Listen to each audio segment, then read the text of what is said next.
Welcome to Girls Gone Hallmark, a Hallmark review podcast. I'm Megan, and I'm a longtime Hallmark movie fan. I'm Wendy. I'm your former Hallmark hater. Today, we're discussing Mystic Christmas, part of Hallmark's Countdown to Christmas series for 2023. And if you want to connect with us outside the podcast, we'd love for you to join us on Instagram. We are at Girls Gone Hallmark. If you're on Facebook, we'd love for you to jump into our Girls Gone Hallmark Facebook group. It's rocking. It's rocking over there right now. A great time. And we're talking so fast because we cannot wait to get to the main event, which is to introduce our very special guest today, Keith Nielsen, costume designer extraordinaire, who not only was the costume designer for the movie we're discussing today, but he worked on A Biltmore Christmas, A Merry Scottish Christmas, and last year's A Holiday Spectacular. Keith, thank you so much for being here. Thank you for having me.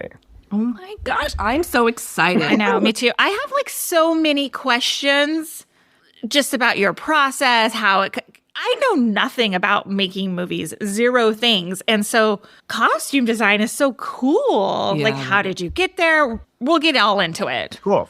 Well, let's start with that. What was your path to costume design as a job? I've done everything I said I would never do, so never say never. And one of them was I never wanted to do costumes. In college, I actually have a business degree from an art school, and there was a film program at my school. And when you go to film school, you want to do writing, directing, editing, technical stuff.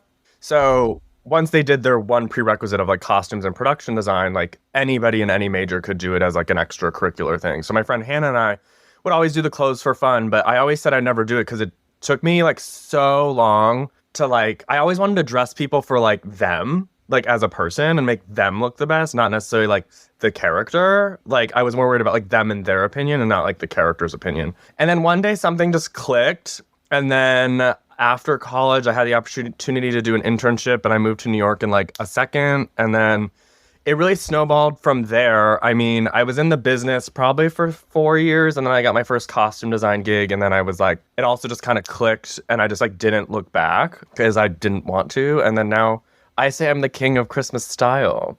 I love that. Hold on, I'm writing that down. So you've worked in the past couple years quite a bit on Hallmark. How did you break into the Hallmark world? So in the pandemic, I had done a super indie low-budget Christmas movie, 2018, 19 maybe, and hit it off with a great group of crew. We film a lot in the Northeast. We filmed that in Connecticut, and we all hit it off. And this business is all, even now, it's all word of mouth. I mean, if you can get a personal reference, it's you can be in that. And a Facebook post came over about a movie filming in December 2020 for BET, and a friend from that movie tagged me, and I ended up getting hired. And then we all really enjoyed working together, and that production company works for Hallmark a lot. So then they introduced me the following season for Next Stop Christmas. And then it kind of, went from there. Well, here's what's interesting. I've been looking at a lot of the press sheets for the movies that are coming out, and some of them don't have a costume designer listed. So Do some do and some don't? Yes. Oh, interesting. All the ones that you're on have you listed, but the most recent ones that you're not on have not listed a costume designer at all, but they all must have one. Yeah, totally. I mean, it's, in all the movies I did this year, with the exception from Scotland, because I was international, were full union production. So it was, my whole department every department was fully union. So yeah, it's a real job, and it's a real I just thought it was bizarre that maybe it's just an oversight.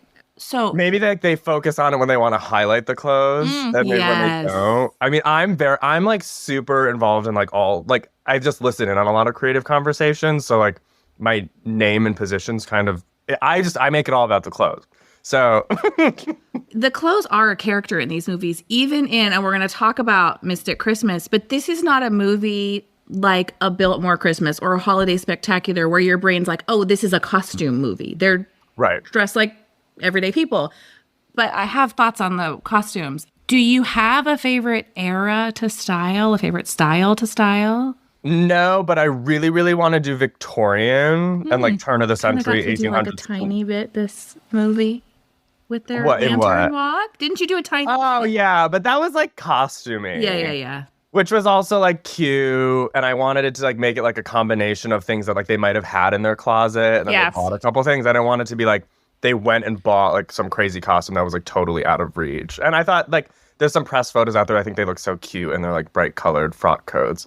I love anything in all eras. I mean, once I kind of like get the call for one, I like deep dive into it, especially like I'd love to do something like I don't know anything about, like, or want to learn more about. Like I'd love to do like Jacobean, or I love the Renaissance. I love like religious Renaissance art. I mean, yeah, I don't really have a favorite. I think there's something interesting and like creative about like all eras and stuff. But the farther you go back, the harder it is, like technically.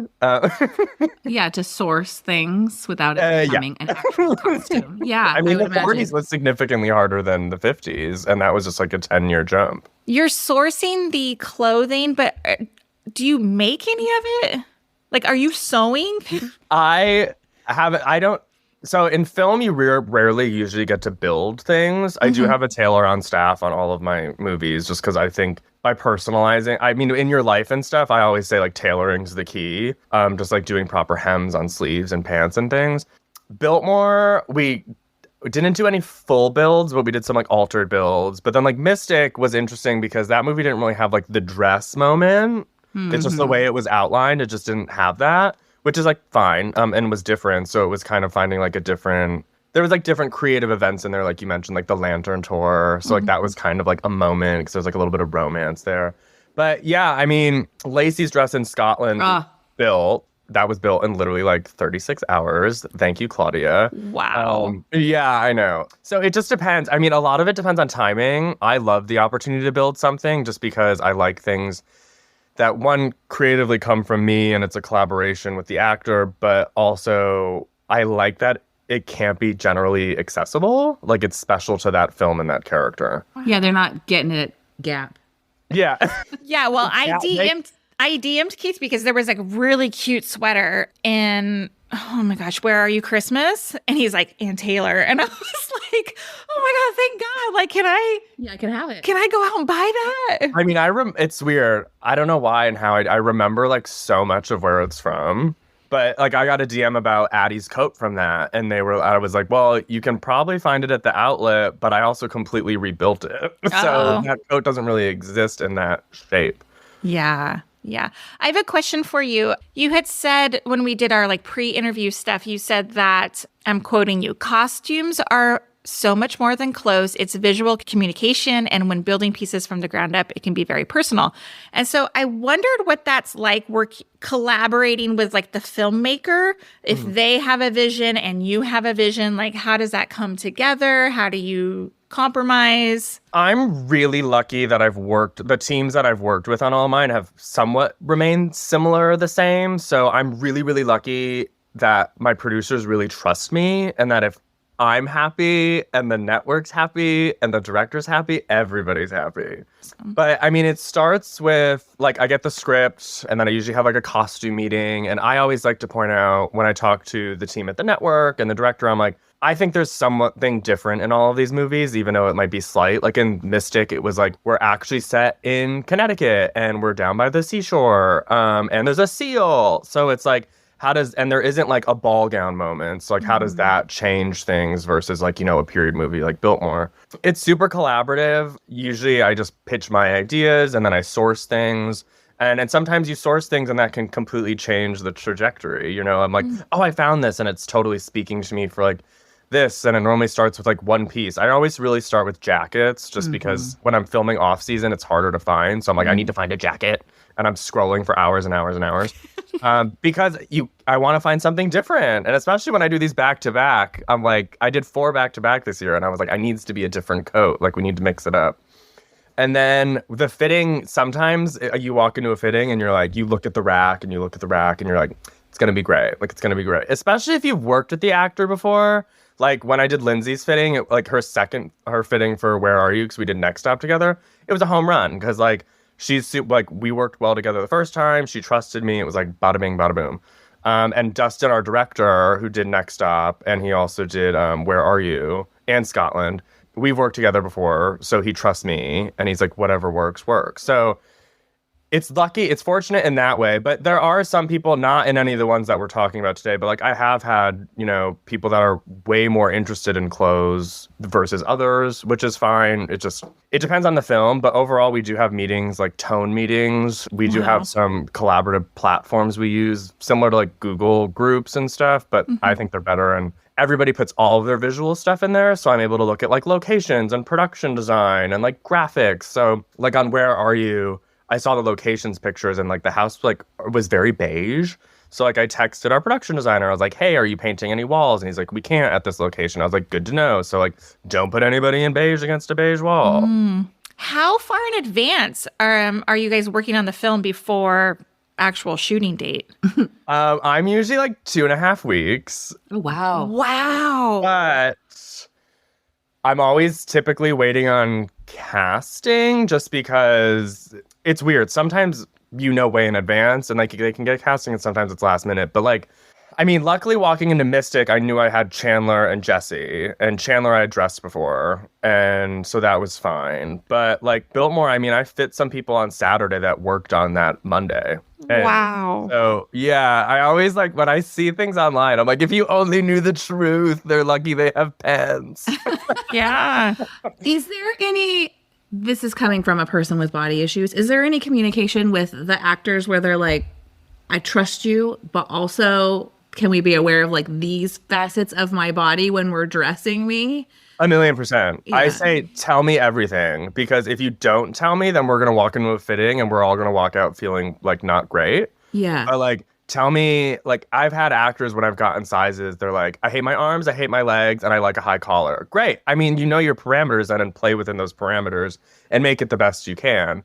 Yeah, I talk, and especially with period movies, I do talk a lot about undergarments just because that does affect the shape of vintage garments. So I do like provide a lot of different undergarments for period stuff. I also do it for contemporary if people want it. But I also encourage actors I work with to bring their own like shapewear and undergarments because, it's somewhat molds to your body and you're comfortable in it. And if it makes you feel better, then like, great, that comes across on camera for sure. I love, the more I know, the more I can help you. And that's not like you're being difficult thing when I'm like, please, let's not accentuate whatever. No, totally. Because then if you're honest about that, then I can tell like that's a point for you that's going to show on camera. So that also doesn't help me and doesn't help you. It doesn't help anybody. Yes. Yeah. Okay. We're going to talk Mystic Christmas. Before we get into the details of the movie, do you want to talk about what working on this movie was like for you?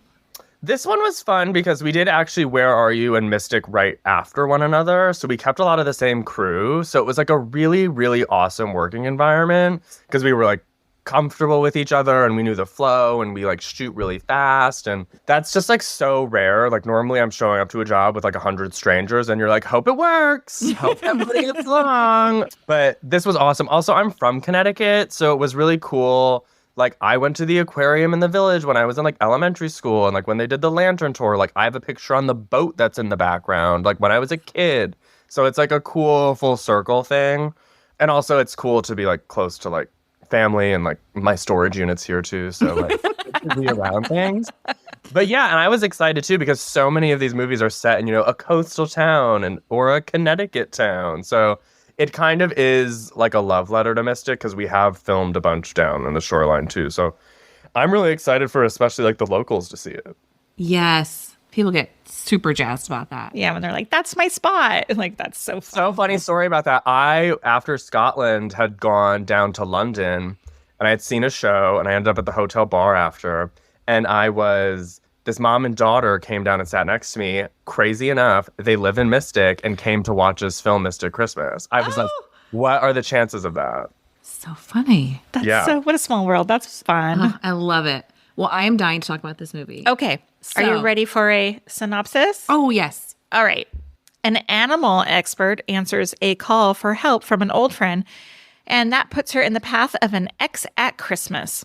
Stars Jesse Schramm, Chandler Massey, and Patty Murin. All right. It's time for first impressions. Keith, we're going to let you go first. Well, how do I have a first impression? I know what's going to happen. Well, but I write my first impression after I've seen the whole movie. It's just like my one-liner thought about the movie. I thought it was like a great classic Hallmark Christmas movie that wasn't like over the top Christmas.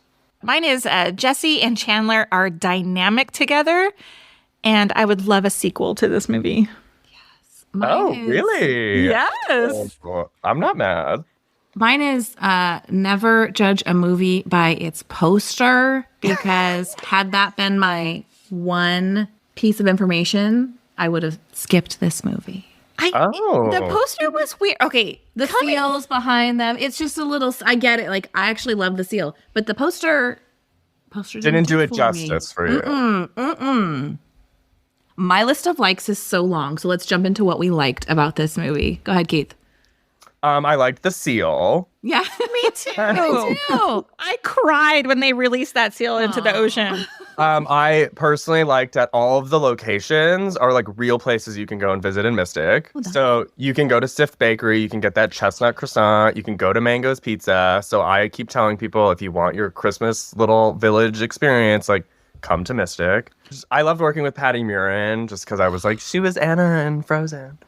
She's awesome. I love her. I wish they had her on Hallmark more. Yeah, I loved that. That's a great positive for me, was this cast. And yeah, I mean, being employed, great. That's a like for me. Yeah.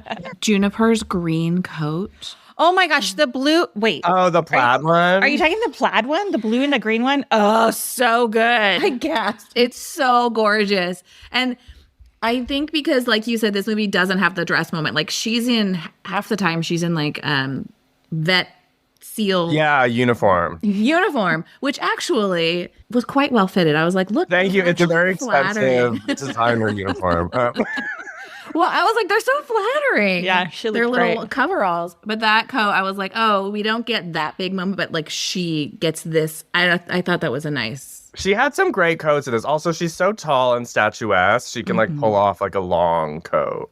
Yeah, I loved that coat. I think us being here in California, we don't get to wear coats like that. So every time we see one, we're like, oh, I must have it. Just to look at it. Just to look, not to wear it, just to hang in the closet. I'm wearing a sweater and currently sweating. So 90 degrees today.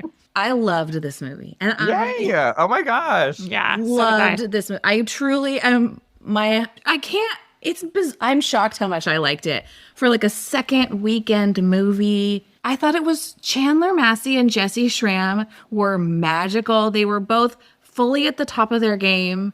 I loved the writing. I agree. And I was a little nervous about it. I really liked it. interns could have been so great. goofy, and they were so good, all three of them, and each of them had their own storyline that we got enough information about. Like, they got to be individuals instead of this like clump of goofy characters that got in the way. Agreed. And that's a testament, I think, to the writing too, because sometimes they gave you enough of like the interns and like Brooke, who works at the pizza shop, but like not too much to like overpower.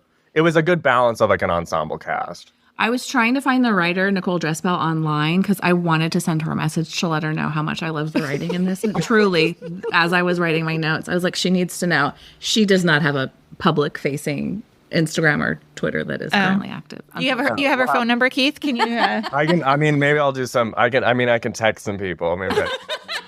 I just wanted to rave. What did you like? Well, I have a question first before jumping into what I liked. I noticed that Jesse and Chandler were color coordinated. Was that on purpose? Yeah. And why do you do that? I don't know anything about anything. It's a thing. I mean, it's just a thing. I don't know. I always was taught, like, look at the frame as a painting. And I always also was taught, and I'm like, if you can't hear anything, can you make like color connections between people? And like color is really important.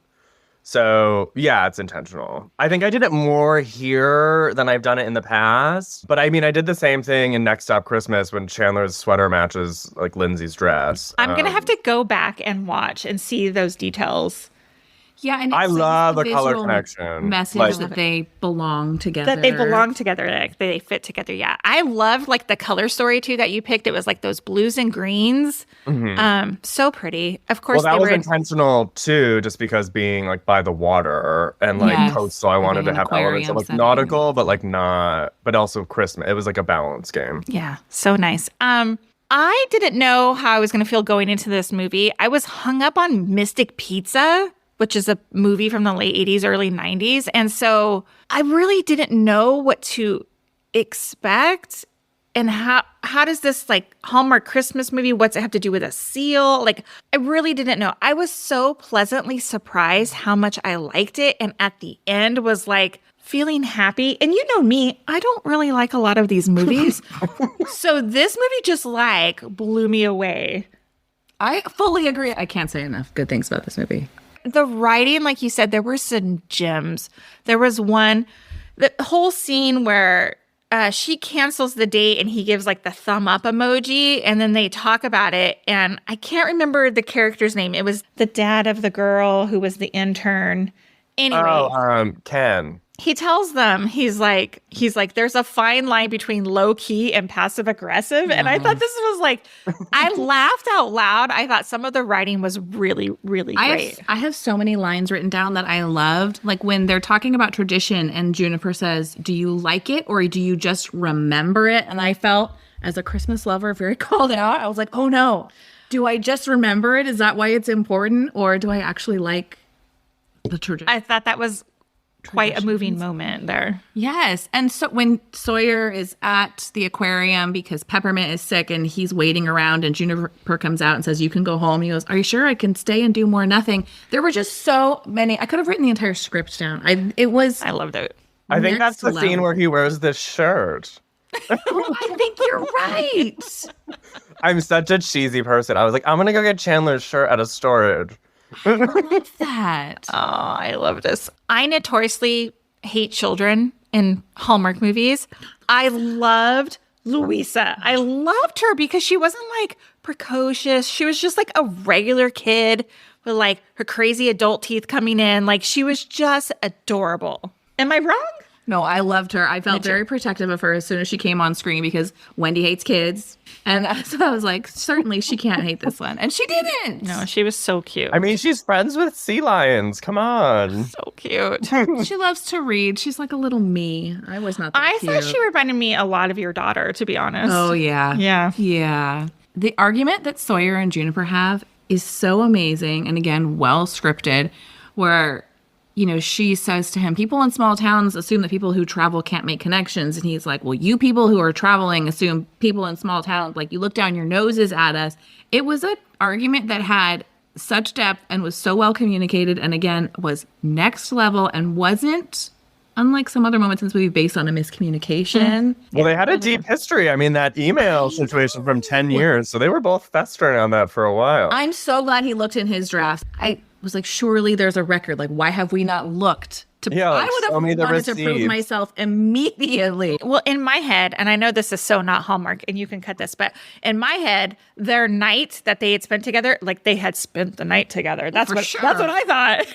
You know? That's why there was like romantic. so much like. Of course. What, they're up all night talking? Yeah, I know.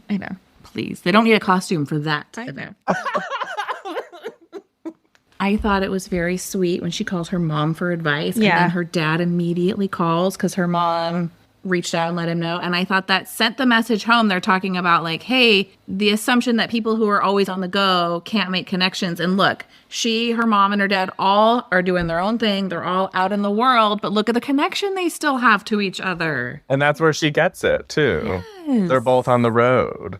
Let's talk what we wished for. Okay, can I go first here? Yeah. Yes. I love when Hallmark can sometimes pull off a teachable moment.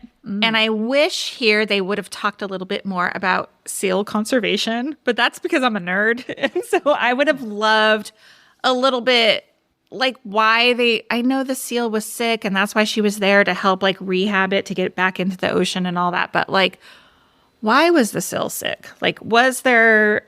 You wanted more like backstory. I wanted like, more how was it backstory. rescued? Yeah. Yeah, how are the humans at play here? Yes. I did like how she was like, you know, we need to limit our interaction with the seal so they don't become dependent on us and they're able to be re-released. I was shocked how realistic the seal scenes were because we saw that. Was But she you saw in the the... behind the scenes picture? No. Oh, wait, you saw what? We watched an older movie over the summer okay. where there was like a turtle conservation situation and it was straight up like stuffed turtles that they're like it was Terrible. bad. So the seal was so good. Tell me about the behind the scenes. Oh no, there's a photo going around on Twitter with Brandon Hunter, who works in the production office, with like a statue of a seal, and it like went around a lot. But that was like the stand-in for when we didn't have the real seal. Oh. You never see it in the cut, but the So when seal, they're talking the seal is sometimes. real. Like Yes. like Peppermint is real. There's like a shot with like the seal and then like the four of them with the interns. Like they are in that enclosure together. Wow. When they release Peppermint, do they like race back in the ocean to get her? How does that? How did that happen? She goes into the ocean and yeah. swims. I don't know. That can't be CGI. Wait, that a who risk? does? Peppermint? Yes, they release Peppermint into the ocean. Oh, no. Well, do you want the truth? Am I gonna Yes. ruin it? No, I want the truth. Well, the truth is Mystic Aquarium does have like a big like rescue and rehab facility. As, Oh, like, that's part of their footage aquarium. from some other release. It's a different. Yeah. Thank you. I should have gotten there. For you. Whatever. I cried. I Obviously, cried. Peppermint. I was like, go Peppermint, go. Yeah. I loved it. Oh yeah, I thought you're like, did they go and be like, come back? Yeah, right. I was like, Somebody grab Peppermint. that's how compelling this was to me because obviously Peppermint, the actor, is not ready for release. Peppermint, the actor. Oh my God. This is a silly wish, but I thought Ken insisting that Juniper take notes. Oh, I was hilarious. like, no, gross. I was like, you don't make the woman take. Even Sawyer's like, I'll take notes. He's like, psh. After he's given her like 5 other jobs and there's a room full of people, it's funny. such a like leading dude giving. She's like, you know, I'm an actual doctor. Right. Well, you take notes because your handwriting is nicer. Which, speaking of doctor, Jesse like went and like shadowed like the trainers, so like for like days on end. So like she really like got in there. I love it. Love her. I love her. I know. We need her in more movies, right? Before I go on, what did you wish for, Key? I mean, mine's like super basic. I wish for more beluga whales and more penguin shots. Just because they're my favorite at the aquarium. The little penguin shot where they're setting up like the little Christmas scene in there. I know. And then with Chandler in there with the penguins. Yes. Like they actually put him in there. Like the aquarium was like so awesome with us. And like really getting like actual shots and not like, you know, using green screen and stuff. And I do wish the script had like a dress moment, but that's just like me. But I get it didn't really like fit. And I have other gowns this year, so I'll survive.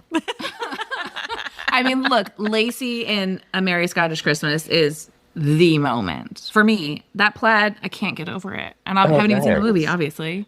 There's a dress in Biltmore that's like a moment for me that it's out there, but it's like it's not the one on the poster. But Oh, I it's can't wait. the movie within a movie situation.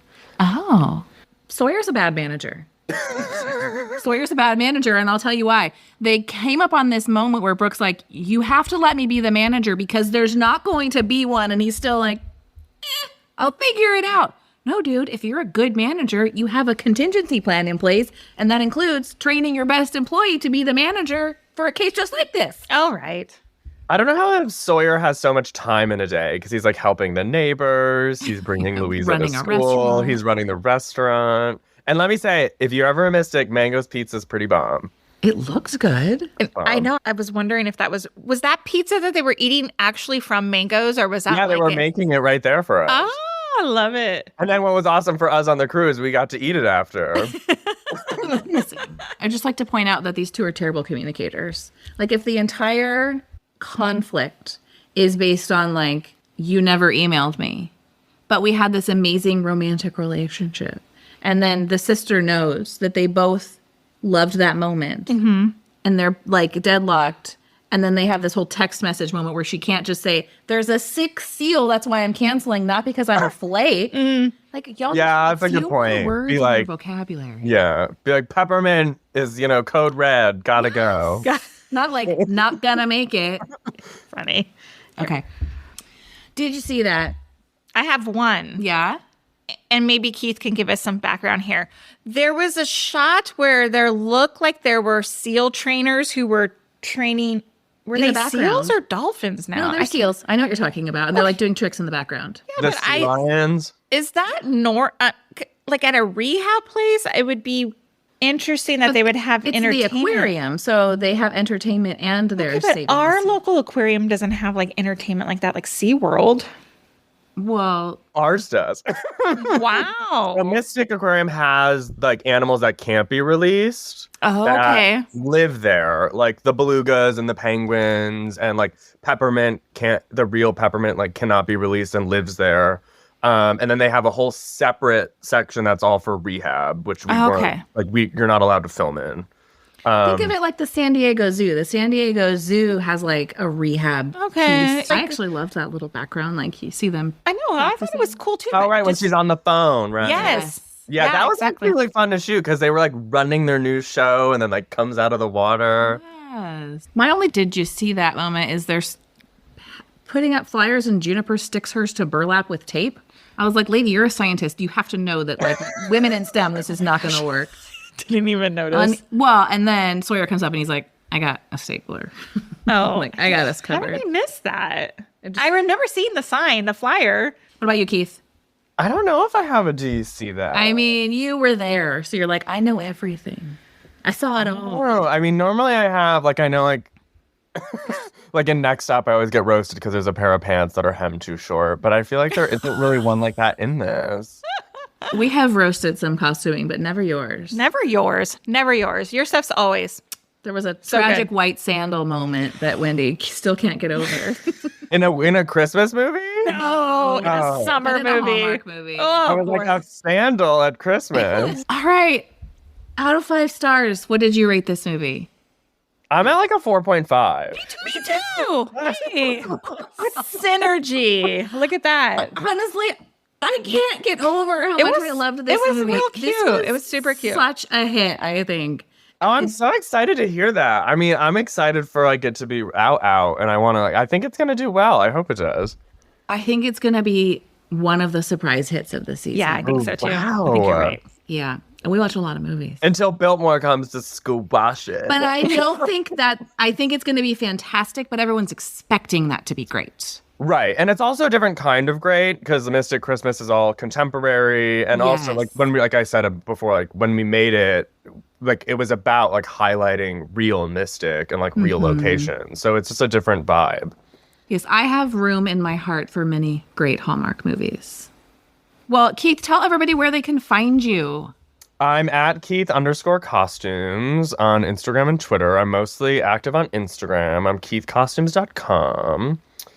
It's all about the branding, Keith Costumes. That's right. Which it's funny. That's a funny story. Is my what my assistant I work with a lot laughs at me every time I like call myself Keith Costumes. But it came about because in this business, like we're always meeting people. So it's like, hey, what's your name? And she's like, hey, I'm Keith. And it's like the second question is, oh, what do you do? So it became Keith Costumes. And then on Instagram, on the iconic Keith Costumes. Yeah. And then now, because I went to Scotland, the iconic International. So we just keep adding work. How was Scotland? So we filmed a lot in Ireland. wow. And I'm like ready to move there. The people are amazing. Where in Ireland did you film? We were based in Dublin, but we were constantly commuting like 45 minutes to an hour outside. I learned that castle life is not for me. I lived in one of the castles we shot in. A little drafty. No, it was mainly there was like the only thing around there was the castle, and the only place to eat was the restaurant that like closed at like 8 o'clock. So Not a whole lot of that Dublin nightlife. city life. Yeah, for sure. And then we went over to Scotland for a couple of days, which was stunning. But I mean, these castles were made back in the day, and like that's the only thing there on like 5,000 acres. But I mean, it's awesome, and I'm so grateful for the opportunity to go and do it. And yeah, I mean, we were all over. You know, we were Biltmore, North Carolina, Red Lake Falls, and Where Are You Christmas, Mystic, and then Scotland. I feel like we did not give Patty Murin justice. We briefly talked about her, but she was a star in this movie. I just feel like I need to restate that. She was awesome in this movie. Did you ever see Frozen on Broadway? I did with her. And it's so funny because when she got cast, I texted Jenna Claire and I was like, I'm doing a movie with Patty. And she's like, she's the best. You'll have a great time. And I was like, do you think she wants to build a snowman? Oh my God, you're so cute. I know. I I thought she was fantastic, but I didn't love Frozen on Broadway. I agree with you because I could be wrong. I wanted like the movie on stage. Yes. And I feel like they changed a little too much. So much of it. Yeah. My daughter's doing a Frozen production right now, and they're like practicing the Hooga song, and I'm like, it's cute, but I was like, it's not Frozen. Like, No, what are you doing? But that's anyway. actually where they lost me in that song. I was like, I'm gone. Sorry. Logan has 2 lines, y'all. Like, he doesn't need a whole dance number. All that's right. funny. We've gone off the rails. Keith, thank you so much for joining us. Thank you for listening to this episode of Girls Gone Hallmark. We are in a full season of Christmas movie reviews, so be sure to come back for more from us. We'll see you next time. Bye. Bye.